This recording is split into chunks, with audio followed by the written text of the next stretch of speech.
Today's adventure commences covering a couple of different bases here. First, my hollow cedar rocket stove. Been wanting to do this for a while and had the opportunity. I hacked up a cedar log that had been laying around here for a while, and a couple pieces were nice and hollow, so I think I'll save this piece. It's just too cool and it sounds like a drum, so I'll take that to its inevitable conclusion. But this one is being sacrificed to the rocket stove gods.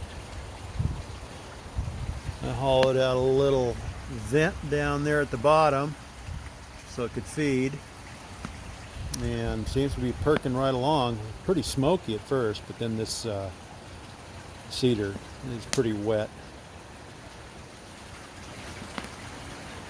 And number 2 is the gold sluice, the completed gold sluice. Completed to this point anyway. Now I just have to run some material and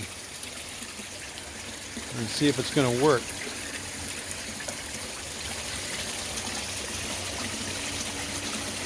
The stand is adjustable, top, bottom, side to side. Get her nice and evened out. That is some cheap matting I got from Lowe's there. This is the spendy stuff I was waiting for. I don't know. It's a thicker material, but I don't think the any difference in the ridges, and that's what matters.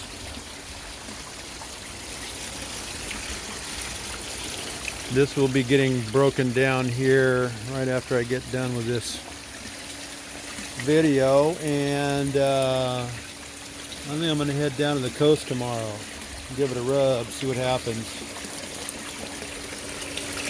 My pump has a valve just above the inverted pump. I've got it turned upside down, so it will have a lot less tendency to suck up sand and whatever makes it past the settling pond here. And right now it's full open, and the volume seems perfect. And the way I could pipe more water to this is to shut that valve off, or restrict the flow a little more to where it sends more up the main line.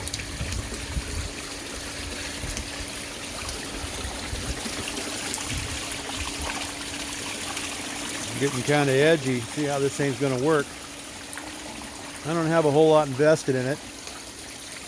Mostly crap laying around here. I think I got most of it was this aluminum angle iron that I hacked up some aluminum sheets to make my runs here, and then bought the angle iron to bolt onto the sides. But yeah, angle iron, this thin, cheesy angle iron, aluminum angle iron, is not cheap. It cost me, that's where the main expense was the just buying what, 8 feet per run here. So it was about $80. So $10 a foot. Actually, it'd be $5 a foot because I doubled up. I don't know. Math eludes me. Anyway, I spent yesterday making my travoy, or my rickshaw, to make it down the trail to the beach. I have yet to stack everything on it, but I'm sure it'll accommodate. And should work out pretty good. Another $30 item. Wheels cost like $15 for the pair. The axle turned out I was going to run them in between the bearings there, but it was just too narrow and it was way wobbly. So what I did, instead of going and buying a longer, and that's another thing, that piece of all thread, 7-8 inches of it was $8. That's ridiculous. But anyway, be that as it may, I had some angle iron laying around, and so I cut them in half and welded them to length. And at this point it seems like it should work. But yeah, I got less than $200 wrapped up into this whole shooting match, which is good because, you know, there's no money to be made here. I'm just gonna chase a little color and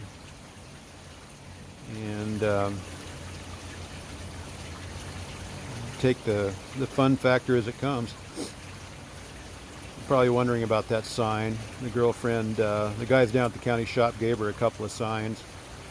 They were waiting to be recycled as aluminum, but they gave them to her. So don't send the man after me. I'm not stealing road signs.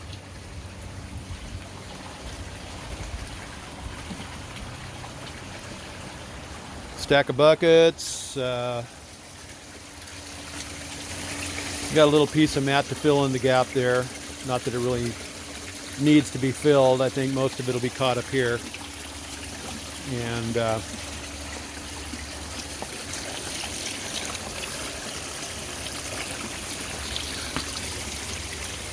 that's about it, I guess.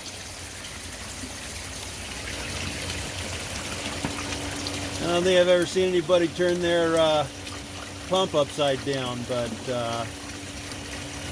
it goes a little further towards keeping the crap out of your pump and therefore wearing it out. And another factor taken into account is that valve also relieves the necessity to restrict the flow.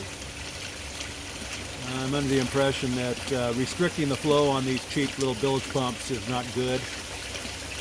So, and the way I've got it set up, there is, it's angled. It's got an elbow piece just after the vent, which blows the excess down onto the pump, which I think might help in keeping material blown away from the intake.